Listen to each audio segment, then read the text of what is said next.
فأعوذ بالله من الشيطان الرجيم بسم الله الرحمن الرحيم الحمد لله رب العالمين الرحمن الرحيم مالك يوم الدين إياك نعبد وإياك نستعين اهدنا الصراط المستقيم صراط الذين أنعمت عليهم غير المغضوب عليهم ولا الضالين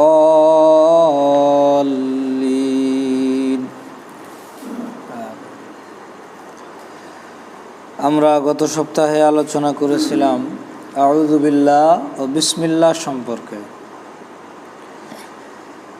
আজ আমরা ইনশাআল্লাহ সূরা ফাতিহার আলোচনা শুরু করব।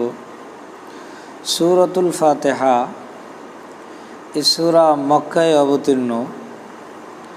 শুধু মক্কায় অবতীর্ণ এমন নয়, বরং সর্বপ্রথম পরিপূর্ণ অবতীর্ণ সূরা হইল সূরা ফাতিহা। এই সূরার ফজিলতের মধ্যে যেরকম একটা ফজিলত হইল, এই সূরাটা কোরআনুল কারীমের সর্বপ্রথম সূরা। কোরআনের বিন্যস্ত যেভাবে করা, এর মধ্যে যেরকম সর্বপ্রথম এই সূরাটার স্থান, ওই রকমভাবে এটা নাজিল হওয়ার ক্ষেত্রেও পরিপূর্ণরূপে সর্বপ্রথম সূরা ফাতিহা নাজিল হয়েছে।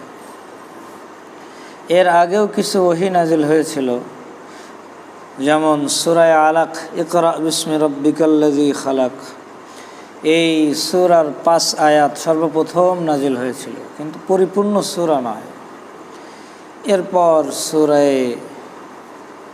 মুদ্দাসসির, সূরা মুজাম্মিল, সূরা কালাম, 5ম নম্বরে সূরা ফাতিহা নাজিল হয় এবং পরিপূর্ণ সূরা নাজিল হয়। পরিপূর্ণরূপে সর্বপ্রথম যে সূরাটা নাজিল হয় সেটা হলো সূরাতুল ফাতিহা। এই সূরার মধ্যে 7 আয়াত, যেটা এমনভাবে বিন্যস্ত, প্রথম 3 আয়াত তো আল্লাহ রাব্বুল ইজ্জতের প্রশংসা এবং তার হামদ ও সানায়ের ক্ষেত্রে এই সম্পর্কে এসেছে। আর শেষের 3 আয়াত, এর মধ্যে আল্লাহ রাব্বুল ইজ্জত বান্দাকে বিশেষ একটা দোয়া শিখিয়েছেন। আর মাঝখানের যে আয়াতটা, একেবারে মূল যে মাঝখানের আয়াত, প্রথম 3 আয়াত আল্লাহ রাব্বুল ইজ্জতের হামদ ও সানা সংশ্লিষ্ট, শেষের 3 আয়াত বিশেষ একটা গুরুত্বপূর্ণ দোয়া সংশ্লিষ্ট। আর মাঝখানের আয়াতটা, এর কিছু অংশ আল্লাহ রাব্বুল ইজ্জতের প্রশংসা সংশ্লিষ্ট, ইয়্যাকা না'বুদু এতটুক, আর ইয়্যাকা নাস্তাঈন এটা দোয়া সংশ্লিষ্ট। এই সূরাতুল ফাতিহা অত্যন্ত গুরুত্বপূর্ণ সূরা। এই সূরার গুরুত্ব বোঝার জন্য এতটুকুই যথেষ্ট যে এই সূরাটাকে আল্লাহ রাব্বুল ইজ্জত প্রতি নামাজেই শুধু নয়, বরং নামাজের প্রতি রাকাতে তেলাওয়াতের নির্দেশ দিয়েছেন।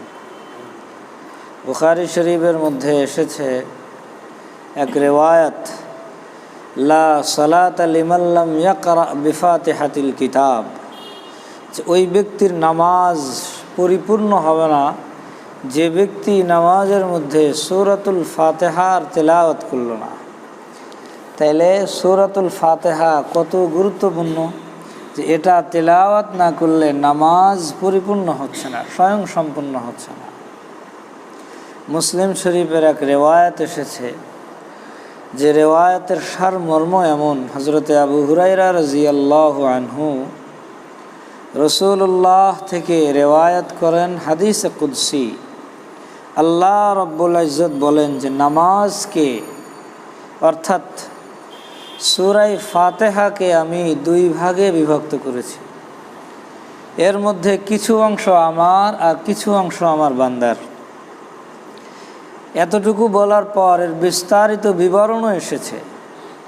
যখন বান্দাই সূরাতুল ফাতিহা তেলাওয়াত শুরু করে, প্রথম আয়াত তেলাওয়াত করে আলহামদুলিল্লাহি রাব্বিল আলামিন, যার অর্থ হইল সমস্ত প্রশংসা সমস্ত জগতের প্রতিপালক আল্লাহ রাব্বুল ইজ্জতের। এটা পড়ার সাথে সাথে আল্লাহ রাব্বুল ইজ্জত উত্তর দেন, বান্দার ওই কথার উত্তর দেন, হামিদানি আবদি, আমার বান্দা আমার প্রশংসা করেছে।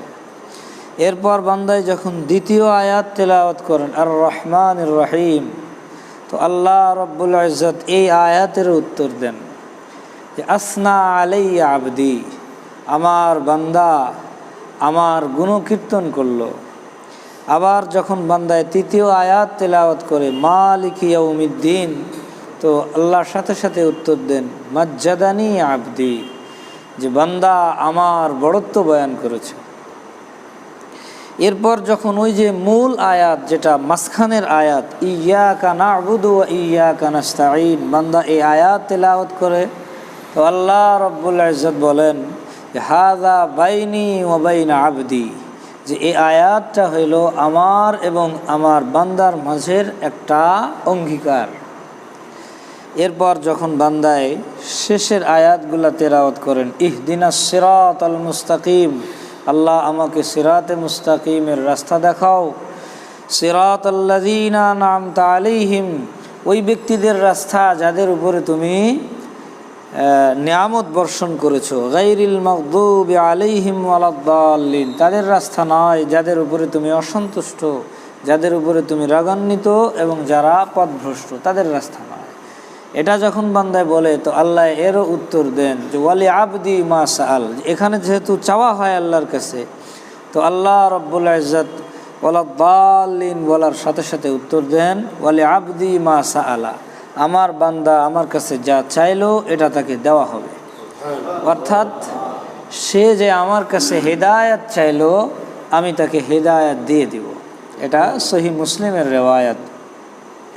তো এখানে এই কারণেই উলামায়ে ইকরাম বলেন যে সূরাতুল ফাতিহা তেলাওয়াত করার সময় প্রতি আয়াতে থেমে থেমে তেলাওয়াত করা।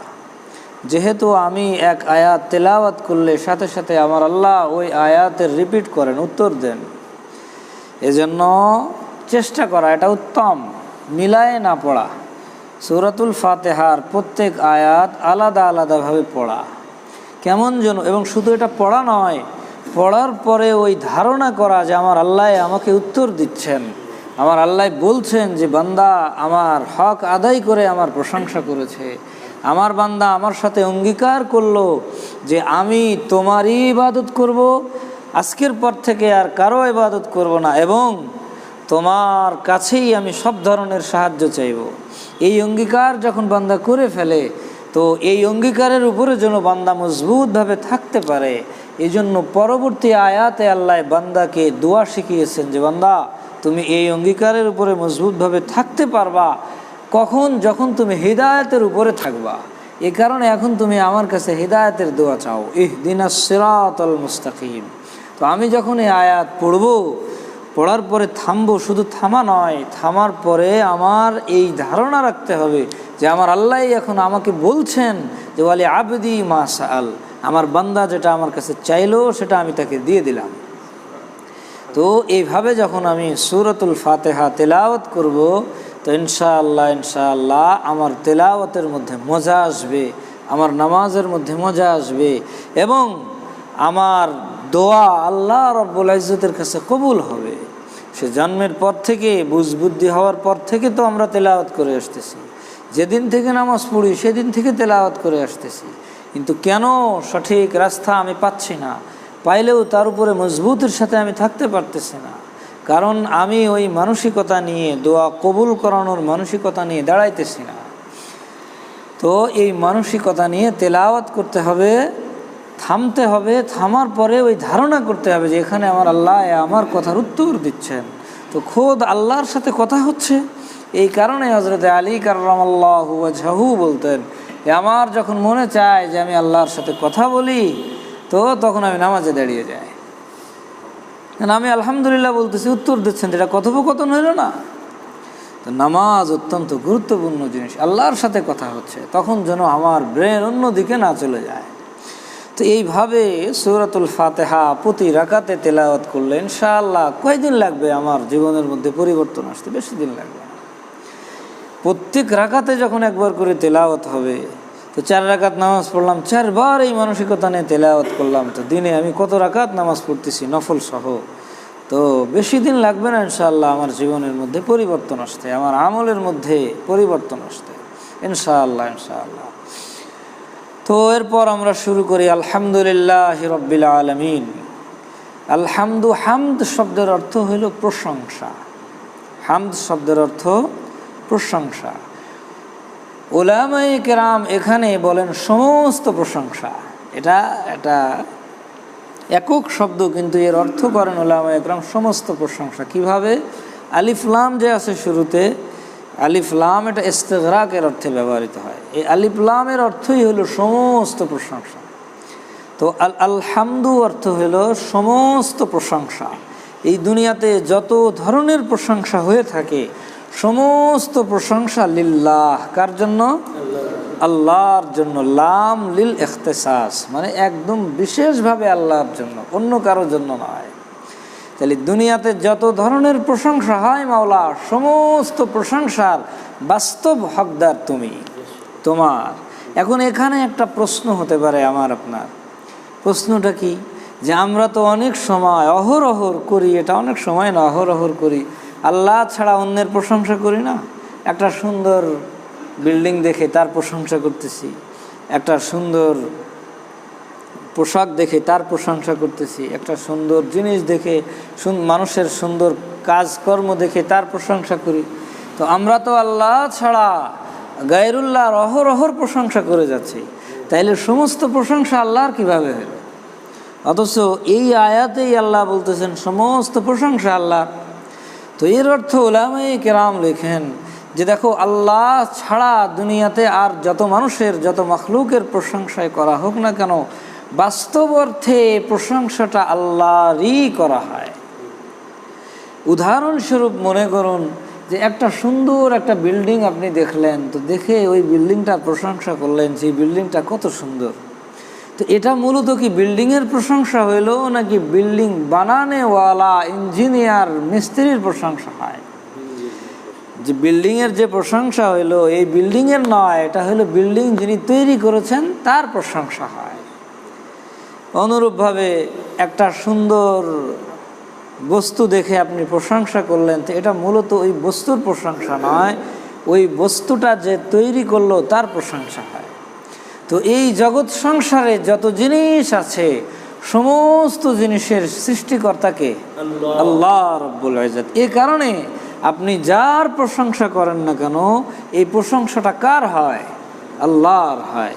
এই যে বিল্ডিংটার প্রশংসা করলেন, তো এই প্রশংসাটা গিয়ে দাঁড়ালো মিস্ত্রির, ওই ইঞ্জিনিয়ারের ব্রেনের মধ্যে ওই সঠিক বুদ্ধিটা, এরকম সুন্দর একটা স্ট্রাকচার কে তৈরি করে দিয়েছিল? আল্লাহ।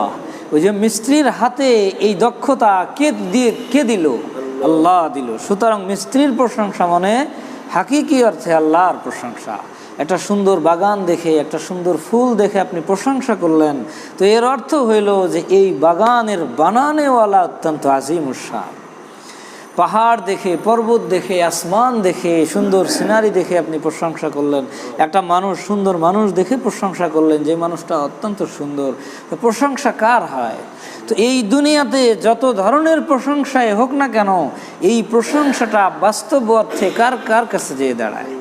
এজন্যই এই কথা এখানে বলা হয়েছে যে সমস্ত প্রশংসা বাস্তব অর্থে শুধুমাত্র আল্লাহ রাব্বুল ইজ্জতের জন্যই মানায়। আলহামদুলিল্লাহ, এটা একটা দাবি হইল না? এর পরের কথা রব্বিল আলামিন, যে সে আল্লাহ কেমন, যিনি সমস্ত জগতের প্রতিপালক, সমস্ত জগতের প্রতিপালক। এখানে আলাম শব্দের বহু বচন আলামিন। আলামিন অনেক জগৎ, বহু জগৎ, এই দুনিয়াতে যত জগৎ আছে সমস্ত জগতের প্রতিপালক। তো কত জগৎ আছে আমরা জানি না, অসংখ্য অগণিত। এই যে আমাদের যতটুকু আমরা জানি এর ভিতরে এই যে প্রাণী জগৎ, মৎস্য জগৎ, হ্যাঁ, এই যে হায়াওয়ানাত প্রাণীর জগৎ, এরপরে নাবাতাত উদ্ভিদের জগৎ, হ্যাঁ, জড় বস্তুর জগৎ, এরপরে আপনি সমুদ্রের মধ্যে চলে গেলে ওখানে তো এই কায়নাত, এই পৃথিবীতে স্থলভাগে যত জিনিস আছে, যত প্রাণী আছে তার থেকেও বেশি, আজ বিজ্ঞানও বলে যে সমুদ্রের মধ্যে তার থেকেও বেশি প্রাণী। সেখানে যেরকম এই স্থলভাগে সমান সমতল ভূমি আছে, মরুভূমি আছে, সমুদ্রের মধ্যে ওরকম সমতল জায়গা আছে। এই স্থলভাগে যেরকম পাহাড় আছে, সমুদ্রের মধ্যে এরকম পাহাড় আছে। এখানে যেরকম জঙ্গল আছে, সমুদ্রের মধ্যে ওরকম গাছগাছালি জঙ্গল আছে। ওর মধ্যে ওরকম প্রাণীর অভাব নেই, সব ধরনের প্রাণী, ওর মধ্যে পাখিও আছে। এমনকি এখন তো ওই যে বিজ্ঞান বলে যে ওর মধ্যে মানুষও নাকি পাওয়া যায়, সমুদ্রের মধ্যে বসবাসকারী মানুষও আছে। আজায়েবুল মখলুকাত নামে একটা কিতাব আছে, যে অত্যন্ত আশ্চর্যজনক যত প্রাণী আছে দুনিয়াতে, এই প্রাণীর বিভিন্ন সংজ্ঞা ওর মধ্যে আছে, তাদের বিবরণ আছে। এর মধ্যে আছে যে সামুদ্রিক মানুষ, এর ছবিও আছে, ওই প্রাণীর মধ্যে ছবিও দেওয়া আছে। তো এই যে কত বিশাল জগৎ, এরপরে চলে যান মাটির নিচের জগৎ, একেবারে তলদেশের জগৎ।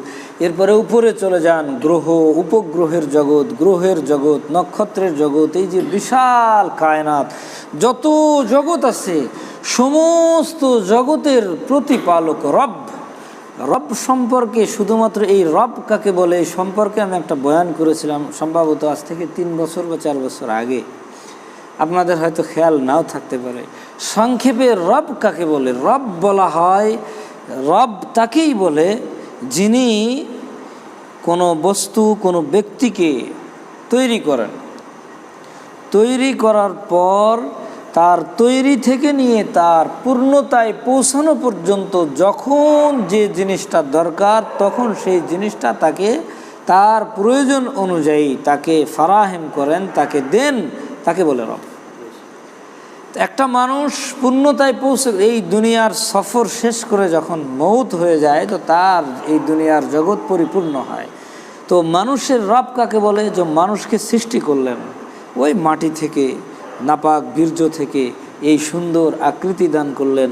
এরপর তাকে এই দুনিয়ায় আসার রাস্তা সুগম করলেন। সে এই দুনিয়াতে আসলো।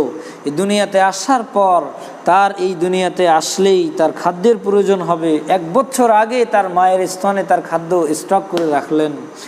এরপর তার মুখে তখন দাঁত নেই, হাতে শক্তি নেই, সে কিভাবে খাবে, তার প্রয়োজন কিভাবে পূরণ হবে, তার প্রস্রাব পায়খানা আছে, এখান থেকে সে কিভাবে পাকসাফ হবে, তার অসুখ বিসুখ হইলে কি করবে, সে তো কিছুই বলতে পারে না। তার জন্য তার পিতামাতার অন্তরে মহাব্বত সৃষ্টি করে দিলেন। আস্তে আস্তে তাকে বড় করলেন, তার হাতে শক্তি দিলেন, শরীরে শক্তি দিলেন, হ্যাঁ, মুখে দাঁত দিলেন, এরপর তাকে মেধা দিলেন। এইভাবে আস্তে আস্তে আস্তে আস্তে সে বড় হইল, এক সময় পূর্ণতায় পৌঁছলো। এই দুনিয়ার বিশাল একটা জিন্দেগি, 60-70 বছরের জিন্দেগির সফর শেষ করে এই দুনিয়াতে চলে গেল। এই সময় প্রতি মুহূর্তে তার যেটা দরকার, এই জিনিসটা ওই মুহূর্তে যে যিনি তাকে দেন, তাকে বলে রব। তো রব কাকে বলে বুঝে আসলো? তাহলে এ রব কার রব? শুধুমাত্র আমার একার রব?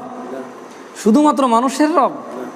যদি আমার একার রব হইতেন তাও তো এটা আল্লাহ রব্বুল ইজ্জত ছাড়া কারোর জন্য সম্ভব না।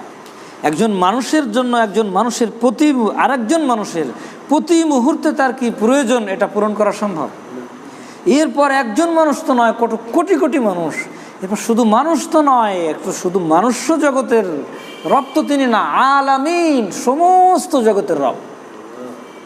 এই পৃথিবীতে যত প্রাণী আমি দেখি, কত কোটি কোটি প্রাণী দেখি, কত কোটি কোটি বস্তু দেখি, এই যে পরেন্দা, চরেন্দা, দরেন্দা, উদ্ভিদ, পাখি, হিংস্র জানোয়ার, সকলের প্রতি মুহূর্তে যে প্রয়োজন একসাথে যিনি পুরা করেন। এরপর এই যে বিশাল কায়নাত, এই পাহাড় পর্বত, এই হাওয়া বাতাস, রোদ বৃষ্টি, সূর্য চন্দ্র, এরপরে আরও নাম না জানা কত নক্ষত্র, এদের যে চলার গতি প্রতি মুহূর্তে যিনি ঠিক করতেছেন, প্রতি মুহূর্তে যার যেটা দরকার সে হিদায়ত দিচ্ছেন, তাকে বলে রব। এই হইল রব, যে আলহামদুলিল্লাহি রব্বিল আলামিন। তো তো এইটুক যদি আপনি বুঝি, তো এখান থেকে ওলামা একরাম বলেন যে এই একটা শব্দের মধ্যেই আল্লাহ রাব্বুল ইজ্জতের যে সমস্ত প্রশংসার যে তিনি মালিক, এই যে দাবি করা হয়েছে, এই দাবির দলিলও আল্লাহ পেশ করেছেন, সাথে সাথে দলিলও দিয়ে দিয়েছেন। কি সেটা? যে কেন সব প্রশংসা তার হবে? কারণ তিনি সমস্ত জগতের প্রতিপালক। সমস্ত জগতে যত মাখলুক আছে, ওই মাখলুকগুলার প্রতি মুহূর্তে যত প্রয়োজন আছে, সমস্ত প্রয়োজন একমাত্র তিনিই পুরা করেন। তাহলে প্রশংসা তার হওয়া দরকার না অন্য কারো হওয়া দরকার? যে সত্তা আমার প্রতি মুহূর্তের প্রয়োজনটা পুরা করেন, এরকম শুধু আমি নয়, এরকম যত মাখলুক আছে সমস্ত মাখলুকের প্রতি মুহূর্তের প্রয়োজন যিনি পুরা করেন, প্রশংসা তো তারই হওয়া দরকার। তাহলে এই জুমলাটা, এই শব্দটা, এই বাক্যটা এমন যে বাক্যের ভিতরে দাবির সাথে সাথে দলিল এসে গেছে। সমস্ত প্রশংসা আল্লাহর, কেননা তিনিই বাস্তব অর্থে মাখলুকের সমস্ত প্রয়োজন পূরণকারী, রব্বুল আলামিন। বুঝে আসলো তো? আচ্ছা, এখন এখানে আরও কিছু কথা থেকে যায় যে দেখুন, সাধারণত দেখা যায় যে কোরআনুল কারীমের শুরুতেই আল্লাহ রাব্বুল ইজ্জতের প্রশংসা, এই কথাটা কেন আসলো? বিসমিল্লাহির রহমানির রহিমের পরে হামদ, আলহামদুলিল্লাহি রাব্বিল আলামিন, এটা আল্লাহ কেন নিয়ে আসলেন? এখানে একটা নির্দেশনা আছে যে কোনো গুরুত্বপূর্ণ কাজ যদি তুমি করতে যাও, উদাহরণস্বরূপ তুমি কোনো গুরুত্বপূর্ণ ওয়াজ করতেছো, কোথাও কোনো গুরুত্বপূর্ণ কিতাব লিখতেছো, কোনো তাহরির করতেছো, তো তোমারও উচিত যে তোমার ওই কিতাবের শুরুটা আল্লাহ রাব্বুল ইজ্জতের প্রশংসা আলহামদুলিল্লাহ দিয়ে শুরু করা উচিত। তুমি কোথাও নসিহাত করতেছো, তো আল্লাহ রাব্বুল ইজ্জতের প্রশংসা দ্বারা তোমার নসিহাতটা শুরু করা উচিত। আমাদের দেশের উলামায়ে ইকরাম যখন নসিহাত করেন, তো আল্লাহর হামদ দিয়েই শুরু করেন, নাহমাদুহু ওয়া নুসাল্লি আলা রাসূলিহিল কারীম। এরপরে আলহামদুলিল্লাহি নাহমাদুহু ওয়া নাস্তাঈনুহু ওয়া নাস্তাগফিরুহু, তো আল্লাহর প্রশংসা দিয়েই শুরু করেন। এই সবক আমাকে আপনাকে দেওয়া উদ্দেশ্য যে কোনো গুরুত্বপূর্ণ কাজ যদি তুমি করো, তো তার শুরুতেও আল্লাহ রাব্বুল ইজ্জতের একটা প্রশংসা করে নাও। কেন? এখানে একদিকে তো যেমন এই প্রশংসা যদি তুমি করো, তো এর দ্বারাই তোমার একদিকে এই উদ্দেশ্য সাধন হবে যে দেখো, বাস্তব অর্থে তুমি যে অত্যন্ত গুরুত্বপূর্ণ একটা নসিহাত করতেছো, এই নসিহাত এটাও আল্লাহ রাব্বুল ইজ্জত তোমাকে তৌফিক দিয়েছেন, তাই তুমি করতেছো। তুমি যে একটা কিতাব লিখতেছো, এই কিতাব লেখার মানসিকতা তোমার ব্রেনের মধ্যে কে তৈরি করে দিলেন? এরপর শুধু মানসিকতা তৈরি করেছেন তা না, এটা লেখার তৌফিক তোমাকে দিচ্ছেন। এর যে বিষয়বস্তু, এটা তোমার ব্রেনের ভিতরে কে বসাইলেন? তাহলে এখানে কার সাজি? তোমার নয়, এটা আল্লাহর। সুতরাং শুরুতেই তুমি আল্লাহ রাব্বুল ইজ্জতের প্রশংসা দিয়ে শুরু করো। তো একদিকে যেমন প্রশংসা হবে, অন্যদিকে কি হবে? নিজের মধ্যে বড়ত্ব ভাব তৈরি হবে যে আমি আজ বিশাল একটা তাকরির, বিশাল একটা ওয়াজ দিয়ে দিলাম, ভাষণ দিয়ে দিলাম, আমি বহুত বড় একটা কিছু করে ফেললাম, আমি অত্যন্ত গুরুত্বপূর্ণ একটা কিতাব লিখে ফেললাম। তো নিজের মধ্যে যে অহংকার বোধ আসবে, এই জিনিসটা তৈরি হবে না যে এটা তো আমার দ্বারাই সম্ভব হয়নি, এটা তো আল্লাহ রাব্বুল ইজ্জত আমাকে তৌফিক দিয়েছেন তাই আমি করেছি। এই কারণেই তুমি কাজটা শুরুই করো কি দ্বারা? আল্লাহর প্রশংসা দ্বারা। তো এটা করলে কি হবে? এটা করলে তোমার দুই ধরনের ফায়দা হবে। একদিকে তো ফায়দা এই কোরআনুল কারীমের অন্য আয়াতের মধ্যে এসেছে, লাইন শাকারতুম লাযীদান্নাকুম, যে বান্দা তুমি যদি প্রশংসা বেশি বেশি করো নিয়ামত পাওয়ার পরে, তো তোমার ওই নিয়ামতকে আরো বাড়িয়ে দেওয়া হবে। তো তুমি সুন্দর নসিহাত করতেছো, এটা শুরু করলা আল্লাহর প্রশংসা দ্বারা, তো আল্লাহ এই নিয়ামত তোমাকে আরো বাড়িয়ে দেবেন। তুমি সুন্দর কিতাব লিখতেছো, আল্লাহর প্রশংসা দ্বারা শুরু করলে, তো এই নিয়ামত তোমার আল্লাহ বাড়িয়ে দেবেন। যে বিশেষ গুরুত্বপূর্ণ কাজটা তুমি করতেছো, তার শুরুতে যখন প্রশংসা করবা, তো ওই নিয়ামতটা আল্লাহ তোমাকে আরো বাড়িয়ে দেবেন। অন্যদিকে কি হবে? অন্যদিকে আল্লাহ রাব্বুল ইজ্জতের ব্যাপক আযাব থেকে তুমি হেফাজত হয়ে যাবে, মাহফুজ হয়ে যাবে। এটাও কোরআনুল কারীমের অন্য আয়াতের মধ্যে এসেছে, মা ইয়াফআলুল্লাহু বিআযাবিকুম ইন শাকারতুম ওয়া আমানতুম। আল্লাহ রাব্বুল ইজ্জত তত সময় পর্যন্ত তোমাদেরকে আযাব দেন না, শাস্তি দেন না, যত সময় পর্যন্ত তোমরা ঈমান আনো ও আল্লাহর প্রশংসা করতে থাকো। তো তোমার মধ্যে যদি আল্লাহর প্রশংসা নামক গুণটা বেশি বেশি হয়, তাহলে কওমের উপরে যখন ব্যাপক আযাব আসে, তো এই আযাব থেকে আল্লাহ রাব্বুল ইজ্জত তোমাকে হেফাজত করবে। তো আমরা যদি আল্লাহর প্রশংসা, হামদ, সানা এটা বেশি বেশি করি, তো একদিকে নিয়ামত আমাকে আল্লাহ বাড়িয়ে দিবেন, অন্যদিকে আযাব থেকে আমি রক্ষা পেয়ে যাব। সব ধরনের আযাব থেকে আল্লাহ আমাকে হেফাজত করবেন।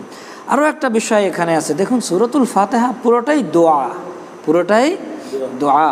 তো দোয়ার সূচনা আল্লাহ শিখাইতেছেন হামদ দ্বারা শুরু করো, আলহামদুলিল্লাহ। দোয়া কি দ্বারা শুরু করো? আল্লাহ রাব্বুল ইজ্জতের প্রশংসা দ্বারা শুরু করো। কেন?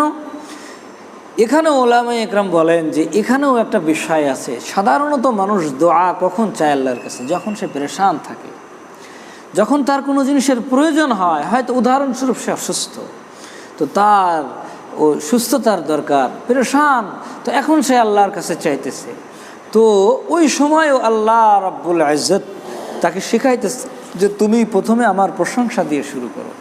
দেখুন, যখন কোনো মানুষের উপরে কোনো মুসিবত আসে, কোনো বিষয়ে একটা মানুষ পেরেশান হয়, তো ওই জিনিসটাই তার গোটা ব্রেন ছেয়ে যায়, অন্য কোনো জিনিসের দিকে তার জেহেন যায় না। তো তখন ওই সময় ও শুধু ওই জিনিসটাই চেয়ে বসবে। এই জন্য আমার আল্লাহ শিখাইতেছেন যে দেখো, যে তুমি হামদ দ্বারা শুরু করো, তাহলে কি হবে যে তোমার জেহেন এই দিকে আসবে যে এই মুহূর্তে হয়তো আমি অসুস্থ, উদাহরণস্বরূপ আমার জ্বর এসেছে, তো আমার সুস্থতার দরকার, আমি আল্লাহর কাছে চাইতেছি। তো যেই মুহূর্তে আমি বিপদগ্রস্ত, যেই মুহূর্তে আমি মুসিবতগ্রস্ত, যেই মুহূর্তে আমি অসুস্থ, আল্লাহর কাছে চাইতেছি, ঠিক ওই মুহূর্তেও আল্লাহ রাব্বুল ইজ্জতের অনেক নিয়ামত আমার উপরে।